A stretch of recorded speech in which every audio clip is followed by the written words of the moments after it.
आप देख रहे हैं श्रेय टीवी, आवाज आपकी, खबर हमारी। नमस्कार, मैं हूं ममता सिंह। आप देख रहे हैं श्रेय टीवी, आवाज आपकी, खबर हमारी। तो चलिए शुरुआत करेंगे आज से जुड़ी हुई खास, बड़ी और विशेष खबरों से। रीवा शहीद सेवा समिति का विरोध प्रदर्शन। यूट्यूब पर सैनिक परिवारों के खिलाफ आपत्तिजनक कंटेंट पर जताई कड़ी आपत्ति। देश के सैनिकों और शहीदों की गरिमा को ठेस पहुंचाने वाले यूट्यूब वीडियो के विरुद्ध शहीद सेवा समिति भारत ने मोर्चा खोल दिया है। समिति के राष्ट्रीय सचिव यज्ञ प्रताप सिंह एवं राष्ट्रीय अध्यक्ष संजय सिंह द्वारा पुलिस अधीक्षक रीवा को ज्ञापन सौंपकर मनीष पटेल एवं अमृता सिंह के विरुद्ध FIR दर्ज करने और उनके यूट्यूब चैनल को बंद करवाने की मांग की गई है। राष्ट्रीय सचिव यज्ञ प्रताप सिंह ने बताया कि इन दोनों यूट्यूब क्रिएटर्स द्वारा हाल ही में एक बेहद आपत्तिजनक वीडियो प्रकाशित किया गया, जिसमें सैनिक वर्दी धारण कर यह दर्शाया गया है कि जैसे ही सैनिक देश की सेवा में ड्यूटी पर जाते हैं, उनकी पत्नियां घर में पुरुषों के साथ अवैध संबंध बनाती हैं और पार्टी करती हैं। यज्ञ प्रताप सिंह ने कहा कि यूट्यूब जैसे वैश्विक मंच पर इस प्रकार की राष्ट्र विरोधी, अमर्यादित और समाज को कलंकित करने वाली सामग्री कैसे अनुमति पा रही है। यह न केवल चिंता का विषय है, बल्कि सोशल मीडिया नियामक तंत्र की विफलता का प्रमाण भी है। सैनिक के बलिदान का अपमान करता है वीडियो, शहीद परिवारों की अस्मिता पर प्रहार करता है, राष्ट्रीय सुरक्षा से जुड़े प्रतीकों का दुरुपयोग करता है और सोशल मीडिया की स्वतंत्रता की आड़ में भारत की सेना की गरिमा को तार-तार करता है। बाइट शहीद सेवा समिति राष्ट्रीय सचिव यज्ञ प्रताप सिंह। श्रेय टीवी से प्रदीप कुमार तिवारी की खास रिपोर्ट। जिले में एक मनीष पटेल करके यूट्यूबर है जो काफ़ी सारे यूट्यूब पे वीडियो बनाता है, फनी वीडियो अपना बना के और सारी चीज़ चलाता है। हाल ही में एक वीडियो उसने अपने सोशल मीडिया अकाउंट में अपलोड किया था, जिसमें अमृता सिंह और मनीष पटेल एक फौजी की भूमिका निभा रहा था और अमृता सिंह उनकी वाइफ की भूमिका निभा रही थी। जिसमें जैसे ही मनीष पटेल छुट्टी खत्म होती है और फिर ड्यूटी के लिए रवाना होता है, तो जो उनकी वाइफ की भूमिका अमृता सिंह करके एक लड़की है निभा रही थी, वो अपने आसिफ को फ़ोन करती है और आसिफ फिर आता है और उसके साथ रंगैया मनाते हैं, मस्ती करते हैं। इस तरह के चित्रण सोशल मीडिया में किया गया था, जिससे फौजी परिवार को आघात पहुंचा है। इससे एक मैसेज आता है कि जो फौजी सरहद पर 24 घंटे देश की सुरक्षा के लिए तत्पर रहता है, अपना जीवन न्यौछावर कर देता है, जिनकी पत्नियाँ पूरा जीवन उनका इंतजार करती है, यहाँ तक कि शहीद 18-18, 20-20 साल की जो लड़कियाँ उनके पति शहीद हो जाते हैं, तो वो पूरा जीवन अपने पति के इंतजार में बैठी रहती हैं। तो इनको इतना बड़ा आघात पहुँचा है इस घटिया मानसिकता वाले इस व्यक्ति के, इसको शर्म नहीं आती। भड़ुआगिरी इसको करना है तो अपने चैनल में करो, अच्छी बात है, लेकिन सेना के प्रति शब्द उठाने से पहले आपको सोचना चाहिए। सेना एक स्वच्छ छवि वाली संगठन है, जिसके देश के अंदर अब सेना कहीं पहुंच जाती है तो हर व्यक्ति खुश हो जाता है कि इंडियन आर्मी पहुंच गई है, अब मैं महफूज हूं। और उन्हीं के परिवार को अगर कलंकित करेंगे तो जो सरहद पर खड़े हुए जवान हैं, जो पूर्व सैनिक हैं, उनके दिलों में क्या गुजरी होगी, उनकी पत्नियों को क्या गुजरी होगी कि किस तरह से हमारे पति देश के लिए न्यौछावर के हुए और ये हमारे ही पत्नियाँ हमारे ऊपर कैसे लांछन लगा रहा है। क्या कार्रवाई की मांग की है और आगे नहीं हुई तो क्या सर, हमने SP महोदय से मुलाकात की है और उन्होंने बोला है कि 2 दिवस के अंदर इसके ऊपर हम कार्रवाई करेंगे। और हमारी मांग है कि सबसे पहले इसके अमृता सिंह और मनीष पटेल के ऊपर FIR दर्ज हो, क्योंकि सैनिक एक राष्ट्रीय धरोहर है। तो जो सैनिक राष्ट्रीय धरोहर है, तो उस राष्ट्र का जो दुरुपयोग करने वाला जो धाराएं हैं, उस धाराएं के साथ इसके ऊपर FIR हो, इसका यूट्यूब चैनल बैन किया जाए और भविष्य में ऐसा कोई न करे, इस तरह की कार्रवाई को कठोरता से कदम उठाया जाएगा। मेरा नाम पूर्व सैनिक यज्ञ प्रताप सिंह है। मैं शहीद सेवा समिति का राष्ट्रीय सचिव हूँ और सबका सैनिक संघर्ष समिति का प्रदेश अध्यक्ष हूँ।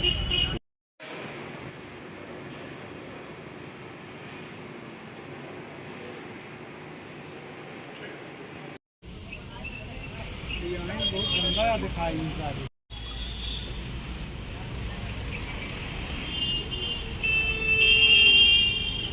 पर इन्होंने लगाया लालच।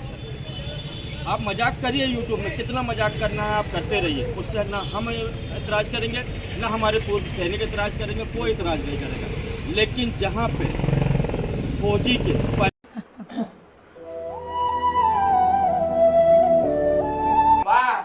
वाह, जो मुझे शक था, जो हमको भाभी ने बताया था 1-2 बार, मैंने उस बात पर अमल नहीं किया और तुम दोनों भाई साहब छुरी नहीं भोंक रहा हूँ, मैं थोड़ा काम से आया था। काम से आए थे हाथ पकड़ने? अरे वो तुम्हारी अब इसकी शादी करा देता हूँ, तुम दोनों खुद से रहना। नहीं ये लीजिए, आपका सारा सामान इसमें रख दी हूँ, कुछ खाने पीने की चीज़ भी रख दी हूँ, तो अच्छे से ध्यान से खा लीजिएगा। अभी मैं रुकता 10-15 दिन, लेकिन वहाँ क्या है, बॉर्डर में थोड़ा सा प्रॉब्लम है, तो सर का फोन आ गया था, इसमें मुझे निकलना पड़ रहा है। मैं फिर देखता हूँ, अगले महीना तक कोशिश करता हूँ आ जाऊंगा। तो घर में अच्छे से रहना है ना? नहीं कोई बात नहीं, सबसे पहले देश की सेवा ही करना जरूरी है। घर में तो मैं संभाल रही हूँ सब कुछ ठीक है, कुछ दिक्कत होगी तो मैं आपको बताऊंगी। आप वहाँ सबका ध्यान रखिएगा और अपना भी ध्यान रखिएगा।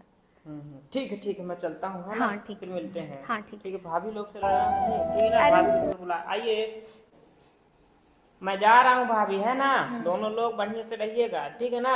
और भैया भी बाहर रहते हैं, तो आप दोनों लोग की जिम्मेवारी है कि घर में रहिए ठीक से, ठीक है ना? ठीक है, चलता हूँ, फिर आता हूँ। ध्यान रखिएगा अपना। ठीक है भाभी, मैं अंदर का काम कर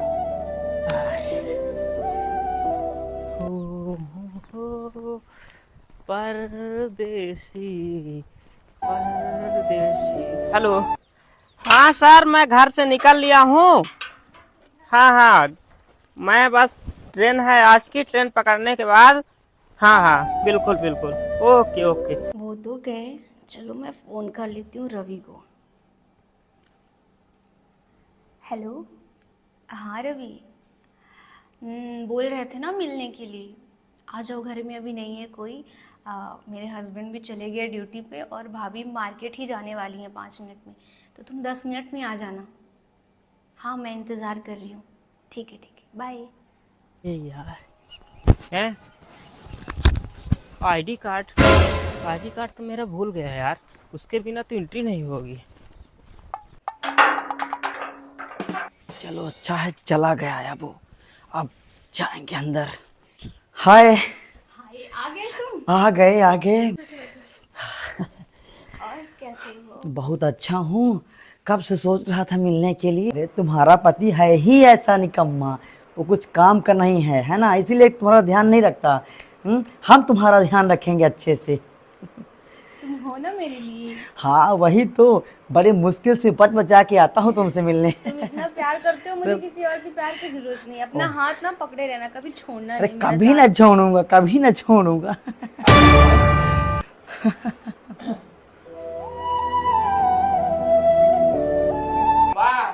वाह, जो मुझे शक था, जो हमको भाभी ने बताया था 1-2 बार, मैंने उस बात पर अमल नहीं किया, और तुम दोनों हैं? भाई साहब, चोरी नहीं भोंक रहा हूँ, मैं थोड़ा काम से आया था। काम से आए थे हाथ पकड़ने? अरे वो तुम्हारी अब इसकी शादी करा देता हूँ, तुम दोनों खुद से रहना। नहीं, अरे तुम क्या साथ दोगी रे जीवन में? ऐसा क्या करते हो तुम ऐसे? अरे मैं कुछ नहीं, बस है प्लाटिंग का काम करता हूँ, बिजनेसमैन। अरे तुम बिजनेसमैन क्या, तुम्हारा हुलिया दिख रहा है? जो एक फौजी देश का सेवा कर रहा है, उसके पास पैसा आ रहा है 80-90 हजार रुपए महीना, तुम उसकी नहीं हुई तो इसकी क्या होगी? है नहीं, ऐसा मत बोलो, मुझसे गलती हो। अरे मैं क्या गलती, मैं भी चाहता तो वहाँ रख लेता ना बीवी, मेरे पास कमी है क्या? मैं तुमको पैसा देता हूँ, सारा चीज मैनेजमेंट करता हूँ, और तुम मेरे पीठ पीछे ऐसा कर रही हो। तुम दोनों शादी कर लो। नहीं, कैसी बात कर रहे हो? लोग समाज में हमारा क्या नाम ले जाएगा? समाज का मुंह देखती तो क्या रहता? भाभी तुमको 1-2 बार समझाने की कोशिश की थी। हाँ। हैं? वो ये तुमसे 3 वर्ष से मिल रहा है। हाँ। शादी के पहले का बॉयफ्रेंड है, अभी तक नहीं छोड़ा। तुम दोनों शादी कर लो। नहीं, ऐसा नहीं हो सकता है। मैं कहाँ किसी को मुंह दिखाने लायक नहीं रहूँ। मुझे माफ कर दो। अरे मैं माफ क्या कर दूं? शादी के पहले का बॉयफ्रेंड अभी चल रहा है, शादी के बाद पति का कोई मतलब नहीं। आज के बाद मैं कभी नहीं मिलूंगी। तुम जाओ अभी यहाँ से, तुम चले जाओ। अरे मैं क्या हूँ इस देश का? चला जा रहा हूँ, लेकिन आएगा दोबारा। नहीं मैं आएगा। देश का वीर क्या कहलाऊंगा? ऐसा है तो मुझे वीर गति प्राप्त हो जाए। जब मैं देश जीत लिया मैं, लेकिन मैं अपनी पत्नी से हार गया, तो मतलब ही क्या है ऐसे लड़ाई लड़ने का? मुझसे बहुत बड़ी गलती हो गई, मुझे माफ कर दो। अब कभी ऐसा नहीं होगा। तुम जैसे स्त्रियों को इस देश में रहने की कोई मतलब ही नहीं है। जाने अनजाने बहुत बड़ी भूल हो गई। मैं मानता हूँ और लोगों की बीवी का फायर हो जाता है, तुम आर्मी वाले जैसे अफसर का तुम मजाक बना दी है। मेरा आई कार्ड कहाँ रखा है? रूम में। मेरा आई कार्ड लाओ, मैं 15 दिन बाद आऊंगा जब पहले तो मैं बोलो मुझे डिसीजन माफ लूंगा। किए। मैं 15 दिन बाद आके डिसीजन लेता हूँ। मुझे अभी अर्जेंट में निकलना है, मुझे पंचायत नहीं करनी है। लाओ जल्दी से। मैं लाती हूँ। लाओ जल्दी से।